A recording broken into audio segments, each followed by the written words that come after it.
Hi friends, ഇന്നൊരു അടിപൊളി chicken റെസിപ്പിയാണ് കേട്ടോ. ഇന്നിപ്പോൾ ഞായറാഴ്ചയൊക്കെ ആയിട്ട് ഇന്നത്തെ സ്പെഷ്യല് ചിക്കനാണ്. ചിക്കൻ വറുത്തിട്ട് നമുക്കൊന്ന് കറി വെച്ച് നോക്കാം. നല്ല ടേസ്റ്റി ആയിട്ടുള്ള റെസിപ്പിയാണ് കേട്ടോ. അപ്പം നമുക്കിത് എങ്ങനെ ഉണ്ടാക്കുന്നത് നോക്കാം.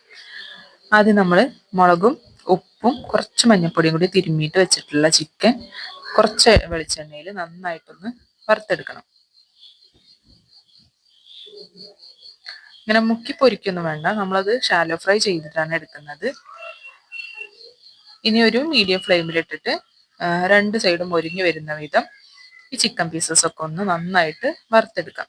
ഇതിലിപ്പോൾ മസാലപ്പൊടി ഒന്നും ചേർത്തിട്ടില്ല കേട്ടോ. മുളക് പൊടി, മഞ്ഞൾപ്പൊടി, കുറച്ചുപ്പ് മാത്രമേ ചേർത്തിട്ടുള്ളൂ. അപ്പോഴത്തെ ചിക്കനൊക്കെ രണ്ട് സൈഡും നന്നായിട്ട് മൊരിഞ്ഞ് വന്നിട്ടുണ്ട്. ഇനി നമുക്കിതൊരു പ്ലേറ്റിലേക്ക് മാറ്റി വെക്കാം.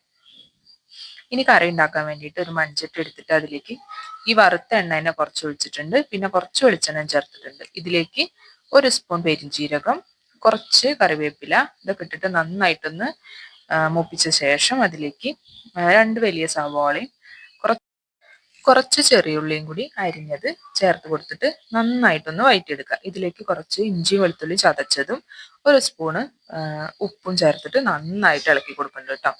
പിന്നെ പൊടികളായിട്ടുള്ള മല്ലിപ്പൊടി, മുളക് പൊടി, മഞ്ഞൾപ്പൊടി, അങ്ങനെ എല്ലാ പൊടികളും നമ്മൾ സാധാരണ കറിക്കൊക്കെ ഇടില്ലേ, അങ്ങനെ എല്ലാ പൊടികളും ചേർത്തിട്ട് ഇത് നന്നായിട്ട് എണ്ണ തെളിയുന്ന വരെ നന്നായിട്ടൊന്ന് വഴറ്റിയെടുത്തിട്ടുണ്ട്. ഇനി ഇതിലേക്ക് പുളിക്ക് ആവശ്യമായിട്ട് നമ്മൾ തക്കാളി ചേർത്ത് കൊടുക്കണം. അപ്പൊ ഞാൻ ഏകദേശം ഒരു വലിയ തക്കാളി തന്നെ എടുത്തിട്ട് അത് ചെറിയ കഷ്ണങ്ങളാക്കി മുറിച്ച് ഇതിലേക്ക് ചേർത്ത് കൊടുക്കുകയാണ്. നന്നായിട്ട് പഴുത്തിട്ടുള്ള ഒരു തക്കാളി നമ്മൾ ഇതിലേക്ക് ചേർത്ത് കൊടുത്തിട്ടുണ്ട്. ഇനി സാധാ പോലെ ഈ തക്കാളിയൊക്കെ ഒന്ന് വെന്ത് ഈ മസാലയിലേക്ക് ഉടങ്ങി ചേരുന്ന വരെ നന്നായിട്ട് വഴറ്റിയെടുക്കുക. തക്കാളിയുടെ പച്ചമണമൊക്കെ ഒന്ന് മാറിക്കിട്ടണം. പിന്നെ നമ്മൾ കറിക്ക് ആവശ്യമായിട്ടുള്ള ഒരു കപ്പോളം വെള്ളം ഒഴിച്ച് കൊടുത്തിട്ടുണ്ട്. അപ്പൊ ആദ്യം കുറച്ച് ഉപ്പ് ഇട്ടിട്ടുണ്ട് കേട്ടോ. ഉപ്പ് ഇട്ടിട്ടുണ്ട്. നമുക്ക് ആവശ്യമായിട്ടുള്ള ഉപ്പ് പിന്നെ ചേർത്ത് കൊടുക്കാം. ഇനി കറി ഒന്ന് നന്നായിട്ടൊന്ന് തിളച്ച് വരണം.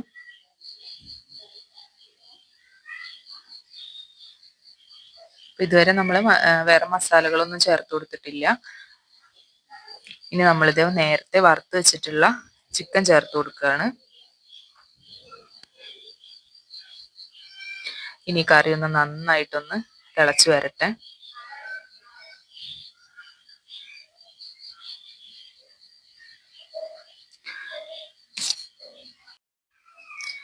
കറി ചെറുതായിട്ട് തിളയ്ക്കാൻ തുടങ്ങിയിട്ടുണ്ട്. ഇതിലേക്ക് നമ്മൾ കുറച്ച് ചിക്കൻ മസാല ചേർത്ത് കൊടുക്കുന്നുണ്ട്. കറി നന്നായിട്ട് വെട്ടി തിളച്ച് വന്നിട്ടുണ്ട്. ഇപ്പൊ ഞാൻ ഉപ്പൊക്കെ നോക്കി കുറച്ചുകൂടി ഉപ്പിടേണ്ട ആവശ്യം ഉണ്ടായിരുന്നു. അപ്പോൾ ആവശ്യത്തിനുള്ള ഉപ്പൊക്കെ ചേർത്ത് കൊടുത്തിട്ടുണ്ട്. ഇനി കറി നന്നായിട്ട് തിളച്ച് ഒന്ന് കുറുകി വരട്ടെ. അപ്പൊ ഇത്രയേ ഉള്ളൂ കേട്ടോ. ചാറ് കുറുകി വരുമ്പോ തന്നെ നമ്മുടെ അടിപൊളി വറുത്ത ചിക്കൻ കറി റെഡിയായി.